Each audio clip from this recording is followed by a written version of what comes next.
P.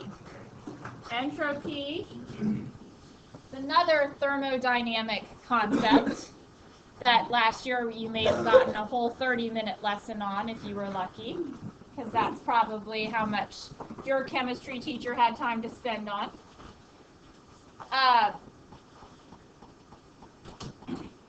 It is a state function just like enthalpy. We're going to be looking at the initial and final and not much in between there. The pathway doesn't kind of matter. But what we're looking for in terms of the technical definition for entropy is describing the number of arrangements that are available in a system in a given state. The more arrangements, the more variety, the more probabilities. Okay? Nature just has a tendency to drive towards more probabilities, more arrangements. Going into that realm of disorder. Keeping things orderly takes work, and the system, and the way that nature works doesn't tend to do that, put in extra energy to keep things in order. It just kind of lets things go the way that it goes. So, first question up here, basically is following the definition. Second question, nature spontaneously proceeds towards states that have the highest probabilities of existing. So molecules, atoms arrange themselves to the highest possibility of variety, the highest amount of arrangements out there. Okay? So keep that in mind. And entropy has been given the letter S. Not sure exactly how S came about. At least with delta H, I correlate that myself with heat. And delta G, of course, I correlate with Gibbs free energy because he was the guy that came up with the whole idea of free energy. So delta G makes sense there. S, haven't really correlated entropy with anything for that symbol just yet.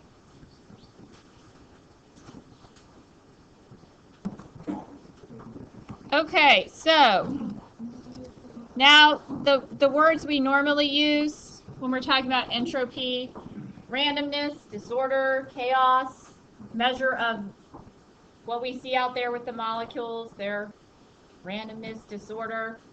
Okay, the driving force for a thermodynamically favored process is an increase in entropy of the universe or the system. We're looking for increases in entropy. Increases of disorder is a driving force to being more spontaneous or thermodynamically favored. Now, just to keep in mind, that's not the only factor that's considered a driving force for being thermodynamically favored. Because we were looking at delta H last time. Delta H, the enthalpy change, heat of reaction, that is also needs to be taken into consideration because chemicals and atoms and molecules like to go and tend to go to the lowest energy possible.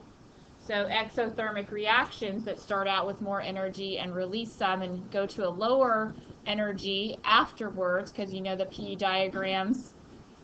The PE diagrams for exothermic, you're ending at lower energy than you started with.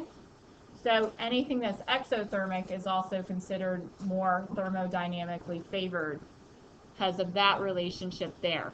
And we're going to merge the two together towards the end here. So delta H, when it's exo reaction, that is also thermodynamically favored along with the entropy increasing. But for right now, we're going to just look at this particular piece, the entropy piece first, and look at how we work with entropy. So I have a short video piece to throw some of it together with some good examples and an example reaction to work off of. We're going to watch the first 7 minutes of it or so, and then we'll come back and finish up some entropy stuff, get into Gibbs free energy, and then watch the last 5 minutes of the video. Referring back to the video here, we're looking at positional entropy. Has a lot to do with the phase of matter because as you can see here, if you're looking at the solid here, it's in a nice little lattice structure. It looks a lot more orderly, okay? Being held together by intermolecular forces, or if it's ionic, of course, like electrostatic forces that are pretty strong, but in a nice orderly fashion. Solid looks pretty structured, okay? So it doesn't have a lot of entropy. However, do you realize that solids, even though they look like their particles are in fixed positions like that, they are still vibrating, so they are making multiple arrangements as well. The only time you ever would have no entropy at all would be if you were at 0K, absolute zero. So even solids have entropy. Everything we'll be looking at, it's not like heats of formation where the elements have zeros. All elements and compounds are going to have a value for entropy. Now solids, of course, should be smaller values compared to liquids or gases where they are free, bouncing off the walls of their containers, okay? And a lot of times this may have been what you got last year, is looking at the different phases to figure out which one had the most entropy. When you were doing your few problems, maybe that you were able to get last year or the previous year when you took chemistry. And therefore, as you see, the greater or the less than signs get bigger there because the gases really have a lot of entropy, lots of different arrangements they can be in. Now, some of the intermolecular forces have been broken to make it a liquid, but pretty much all of them need to be broken in order to make it a gas. So, if we're looking at the bulb here, the ideal gas stuck on this side, not as much space as when you open the valve. You open the valve, what's going to happen? What's going to happen to the gas over here? It's going to effuse over. It's sort of like the pinhole idea, gas effusion. It's going to start spreading out until it gets to looking like this. Okay, so there's some gas law stuff going on there, but why it does it? Because if it has more space, it can make more arrangements, have more probabilities. So since the system is going to, the universe is going towards chaos and disorder, it's naturally going to spread out. Okay? Everybody see that? But it also kind of coincides with effusion, because we know that it's going to do that based on Graham's law. That's the other thing that you're going to start to see in this unit, is lots of things merging together. We're going to bring back some equilibrium, some gas law stuff. A lot of things are going to start merging together now. So you'll see in the free response questions that you might see parts from other units coming together now as we're starting to wrap up here. Okay? So now looking at exercise 4, you need to talk to your table mates and see which ones you think those particular scenarios, as the entropy increasing or is the entropy decreasing. As you can see, these are where you would get a nice multiple choice question. They can give this to you, give you a series of things, which one creates, has an increase in entropy, which one has a decrease in entropy, and you have to be very specific in looking at the states of matter. Okay, what processes are going on here? So if a cube of sugar, cube being solid, dissolves in hot tea, it's going to break apart into its tiny little sugar molecules and start getting surrounded by water. So what's going to happen there? Entropy should increase. Good. Lake freezes over in the winter. Freezing means you're going from liquid to solid, so that means the entropy should decrease. Rainwater on the pavement evaporates. Evaporates means going from a liquid to a gas. So we are going to be increasing. Now, looking at the reaction ones, you have to pay particular attention to the phases of the matter. We have solid lead combining with oxygen gas to make solid lead oxide here. So, taking two things, and one of them is a gas to begin with, to make one solid. Are we making it more orderly, or are we making it less orderly?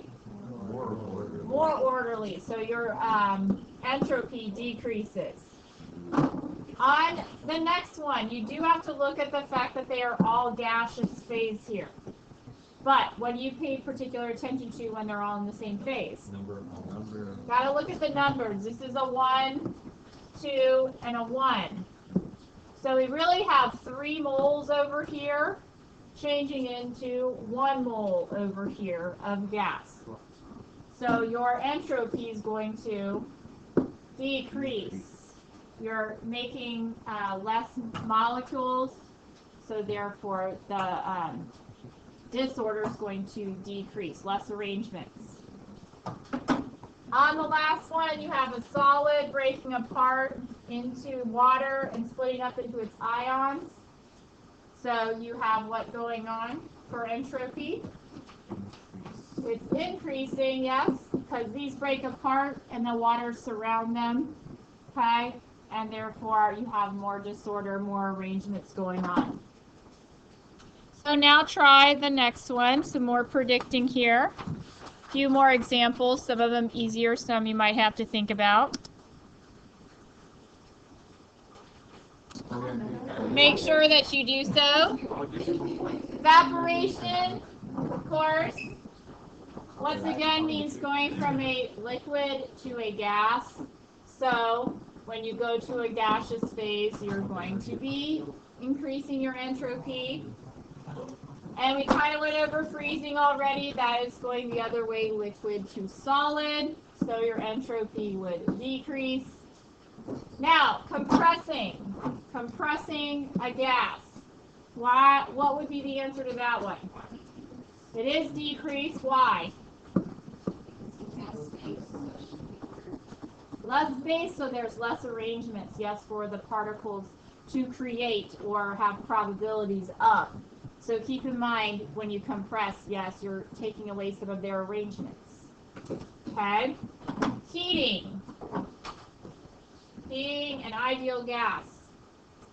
Heating makes them do what? Move faster. Move faster. Move faster. Bouncing off the walls, bouncing off each other. So we're going to get some more arrangements out of that. Yes?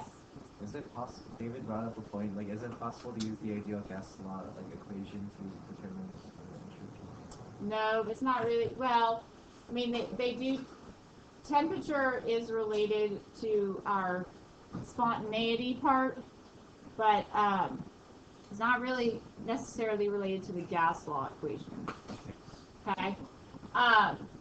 But also, what you should note right here, temperature, we're going to go over this in a minute. When temperature increases, your entropy always increases, and vice versa. If the temperature goes down, the entropy is going to decrease. And you saw that in the unit in the video. We'll be going over again. Joules per Kelvin, so temperature affects entropy. Okay? And we kind of already talked about dissolving. Dissolving NaCl creates an aqueous solution. Okay? And breaking apart those ionic solids into their ions surrounded by water molecules definitely creates some more disorder. So that would be positive.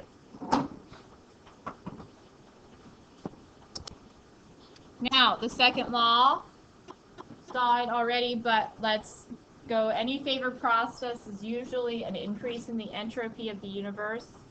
So when delta S is greater than 0, usually a favored process. If it's less than 0 or negative, then it's going to not be favored. But the reverse or opposite direction should be favored. Okay? So if you're going, the forward reaction gives you a negative entropy. That means the reverse reaction is going to give you a positive entropy. And that kind of goes along with delta H too. If the forward reaction is exothermic, we know that the reverse reaction is endothermic. So they do these opposite games too.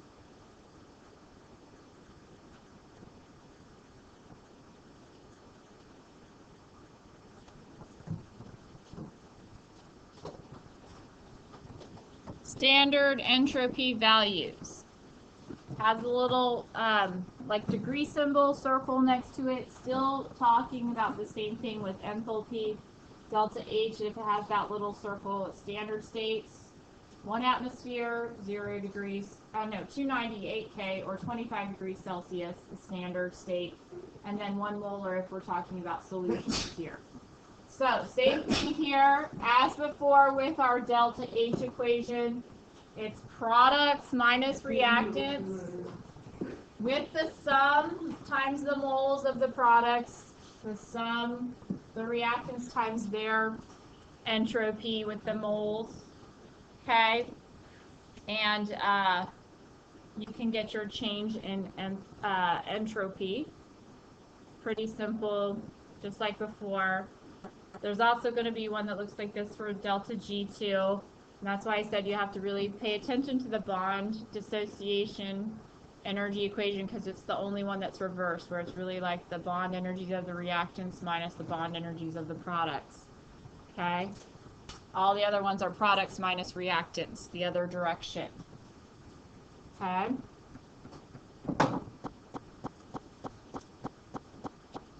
Now I'd like you to take a look at exercise 6 and do the calculation real quick. So go ahead and do that.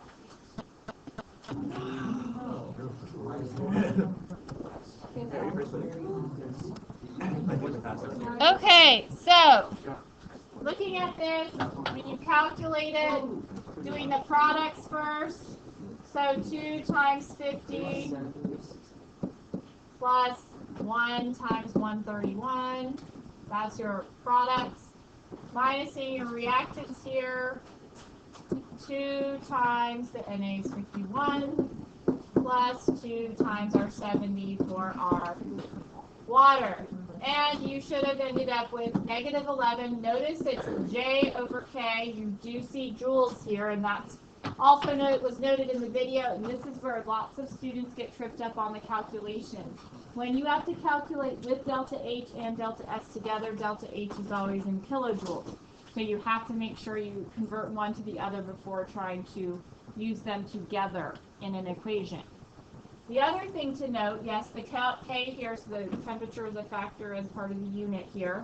It already says temperature goes up, entropy goes up. They are pretty related. You see that this is a negative number. And if you look at the reaction, you're like, oh, looking just at the physical states alone, it appears it should increase in entropy.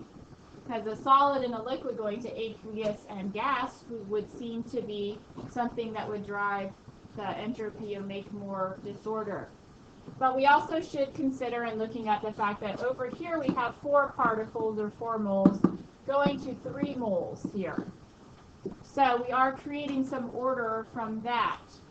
And negative 11 is pretty close to 0, so it kind of almost cancels each other out.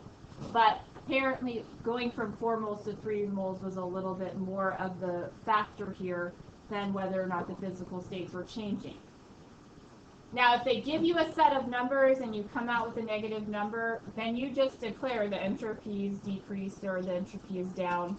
You're looking at the numbers, make sure that you follow and justify based off of your numbers. If they don't give you numbers, then the multiple choice question where you're just looking at the physical states, then you can just, do the theoretical type where you're looking at the phases changing to decide whether the entropy is going up or down. Yes? For the moles being a greater factor in determining if it's increasing or decreasing, compared to the state of matter, that's dependent on the change in temperature. Well, if we were to speed these up and add in more temperature, yes, that would give them more entropy because they'd have more arrangements, yes. So temperature is a factor here affecting entropy as well. But they usually give it to you in terms of standard state temperature, which is 298 K or 25 degrees Celsius. Okay.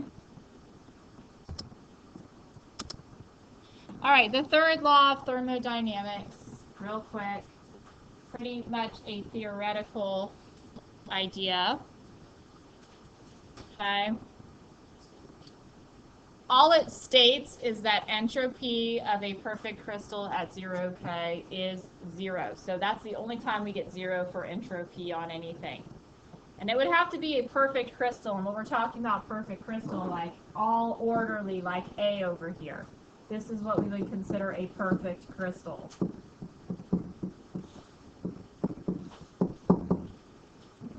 Now, nobody has actually attained absolute 0. Gotten pretty close in the lab. So I've seen some research studies there. Chem and physics labs do lots of very cold temperature type experiments. And the idea of absolute 0 is needed, of course, for all of our calculations and our Kelvin scale based off of that. B over here is not a perfect crystal, so it still has entropy in it, as you can see, because it has lots of arrangements in there. But it is kind of a neat field, and they're looking at, absolute 0. Remember, all particles stop moving completely, have no energy, but it's used obviously, and the labs are still trying to get to that point where maybe, I don't know if it'll ever be truly attained, okay, completely at that point. But this is the third law. It's out there. It's pretty theoretical, and keep that in mind. This is really the only time entropy actually ends up being 0. Now, going into the free energy change, delta G. As you can see, the delta G here has the same equation. This one, if they give you the delta G of formations here, which are on the tables in the index, just like the delta H's of formation and delta S's, or the S's, you will find them in the back of your textbook, okay, in the appendix area. That equation, if they have you look them up, that's fine. The second equation is where the entropy and enthalpy are related. And we're going to go into this aspect into detail in just a moment. After you're done, we're going to watch the last 5 minutes of the video and see how it all merges together.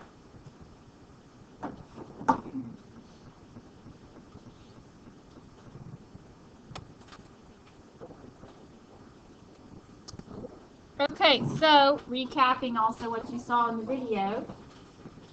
Delta G is negative. The reaction will be spontaneous or thermodynamically favored.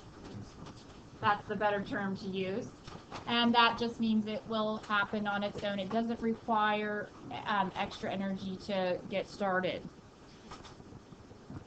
And this, of course, would be a process at constant temperature and pressure, and it would be favored in that forward direction here if the delta G came out negative.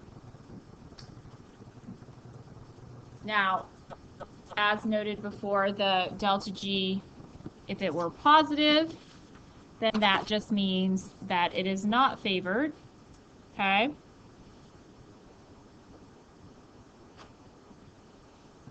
And you probably would need to give it heat, give it energy to get it to overcome. So lots of reactions that require heating, which we do. We have to heat a lot of stuff up, give it energy to make it go. It would not be considered spontaneous. And then they said, so delta G is positive, then it's not spontaneous. And if delta G equals 0, you're at equilibrium. Okay. Forward and reverse equal, same energy there.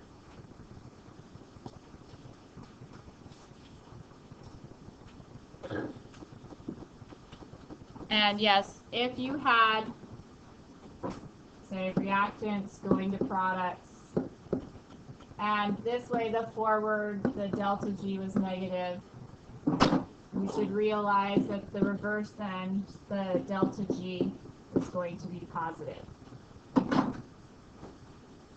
As with enthalpy, as with entropy, the opposites apply here.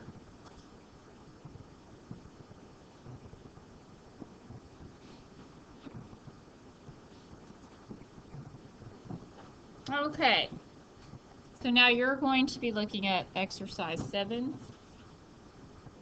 You're going to be looking at a particular system, which is the melting of ice into liquid water here. And you're going to be looking at when it's whether it is favored at different temperatures. So yes, you do need to note in the reaction, or in the, sorry, the equation up here, this T, you didn't already note that, needs to be in Kelvin. So change the Celsius to Kelvin, add the 273, okay? Also, what I can say about exercise 7 is be careful with your sig figs there. We always forget our rules sometimes.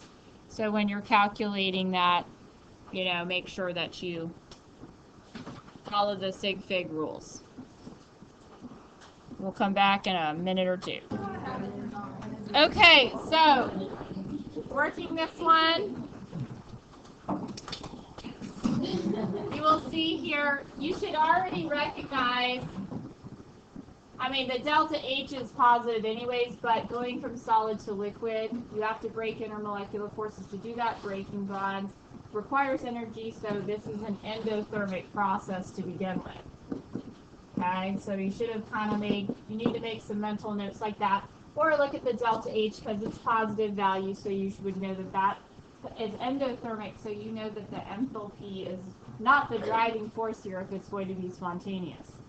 You do need to make sure you change all of these, so this is what, 283K, this would be 273K, and this would be what, 263K, doing your calculations.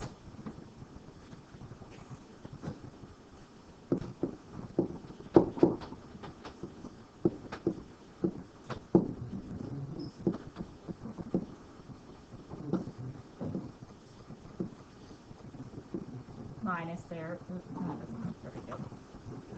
I'll have to write a little smaller. I gotta fit it in here.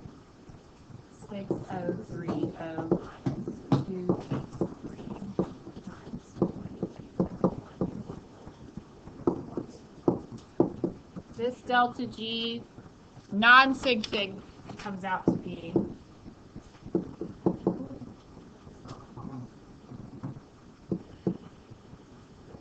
okay.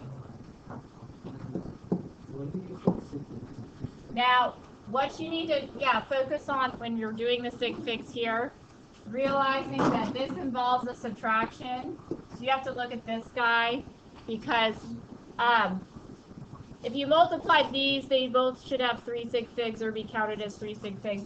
But here we're focused on the tens place value, so this really should only go to the tens. So it should be 220. Okay. And it should be negative. Okay.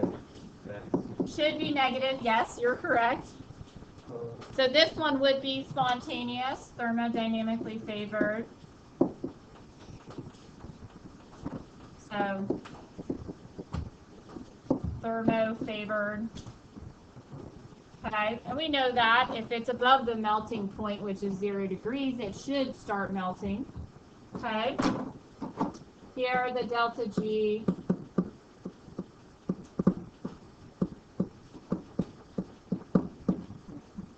technically comes out to being, I think, negative 3.3 or something like that. But since we have to round to our tens, we could do 0 or 10, so the only thing we can do is 0. Okay, so this one should be at equilibrium, which would make sense because you have solid and liquid together. 0 is the freezing point, melting point. And last but not least over here, delta G 6030 minus 263 times 22.1. Delta G here comes out to being 267. And it ends up being 220. So this one is not favored, not spontaneous, but that makes sense because it's below the freezing point and therefore would not be occurring because there isn't enough energy to get it started. From the enthalpy perspective, there isn't enough entropy to override it. But when it's at 10 degrees, there is enough entropy to override the disfavor from the enthalpy being endothermic. Okay. So that this scenario kind of provides us with the idea that different combinations are going to give you different types of signs on the delta G. And if you look here, this is the table that I want you to write down. But really, in all essence, you shouldn't have to memorize the table because you should be able to mathematically see it in the equation. If you have things that are working against each other. Like the first one here, if delta H is negative, this is exo, entropy is increasing. So we have lower energy for our enthalpy because that's the more stable driving force there. We have a driving force from the entropy increasing. This one's favored no matter what you do. So if it's exo and the entropy is increasing, always favored. Always delta G is going to come out negative. That's just the way it's going to be. Down here, the opposite is true as well. If you have endothermic, with the entropy decreasing here, negative, going down, it's never going to be favored, ever. Okay? And those are the two that are easy to remember. It's where you have positive, positive, or negative, negative, where now the temperature plays a huge role as to whether or not it's going to occur. Because if the temperature, for the positive entropy, if the temperatures are higher, then it's going to have an entropy driven. Okay? So if the temperature is higher, this becomes entropy driven, just like the one in the video where it was entropy driven because 25 degrees Celsius was enough to push it on through. And even though it was endothermic, the huge increase in entropy allowed the barium compound to combine with the ammonium chloride compound and give you those 13 molecules. Okay? Now here, favored at low temperatures, this means that this would be enthalpy driven. Okay, so if your exothermic reaction gives off a ton of energy and it's enough to overcome the little bit of orderly stuff that comes into place because the entropy is decreasing, then you still can have a negative delta G. Question? When you say higher low temperatures, is it relative to looking for the demand? It is. It's relative, yes, to the amounts of the other two. So yeah, you would need to look at it from that perspective. But keep in mind, yes, you should be able to mathematically tell. They give you numbers. You should be able to mathematically tell that, oh, it's going to come out negative or it should come out positive. Okay? Yes, ma'am. So, with negative, positive, and positive, negative, do you know if those entropy or entropy or they just have to Well, if you have a high temperature, that means the T times delta S is going to be the bigger number. And therefore, that side will give you a negative delta G. But if you're looking at, and if in this case at lower temperatures, the delta H will be too high to override the entropy there. Down here, though, if you have exothermic and it's like a big releaser of energy, like combustion reactions give off lots of energy and so forth, okay? All you need is that little tiny spark and boom, okay? If it's creating, but that creates lots of disorder in the process too, so that's more of like the top example. If you have a really strong exothermic reaction, it can overcome doing some orderly arrangement of molecules if the delta H is high enough to override the temperature times the delta S. So that's where those words from the video, entropy driven, enthalpy driven, based off of where your temperature's at, you gotta figure out where the temperature's at to see if the delta G comes out negative or positive. But you can look at the equation, you can mentally plug in the numbers and figure it out. Or you can memorize the chart. I would go with more of trying to think conceptually with the equation though. It's easier. And the last thing for today is looking at the next example problem and thinking clearly before you try to attempt it. Like for instance, where it says a stable diatomic molecule spontaneously forms. Well, we can pick any diatomic to mentally give us an idea here. Anybody want to choose one of them? What? Oxygen, okay. We'll go with oxygen. O plus O gives us O2. So if you can't visually see it, then you can put the two together and try to predict the signs now. So go ahead and take a moment to do so. Come back. So hopefully you are able to figure out quickly what the delta S was. We have two things coming together to make one thing here, so delta S should obviously be negative. The entropy is decreasing. Okay? Now, what's the other main thing you should look at here to be figuring out one of the other signs? The word up here tells you, yes, spontaneously. So that means who else is negative? Delta G is negative. Also, to go back to so we obviously know what's going to be for delta H now. In order for this to be spontaneous, which it says it is, delta H must be negative in this case. Okay, that would be the only way for us to have a spontaneous. But also realize forming bonds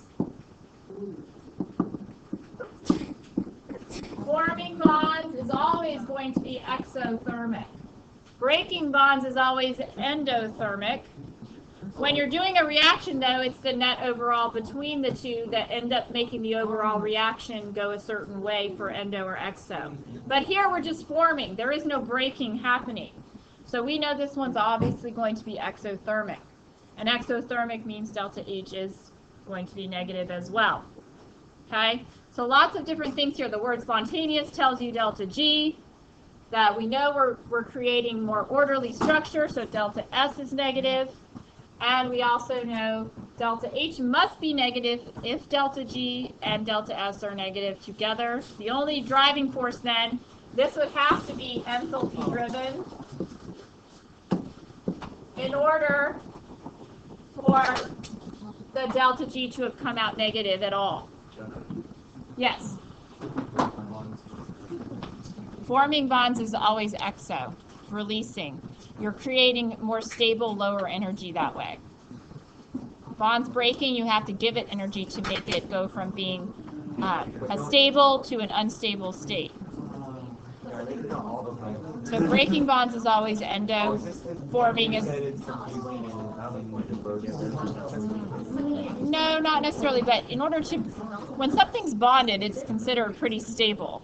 So in order to force it to go from stable to unstable, it's going to require energy. And if you require energy, you're endothermic. Now, usually bond forming is to go from an unstable state to a stable state.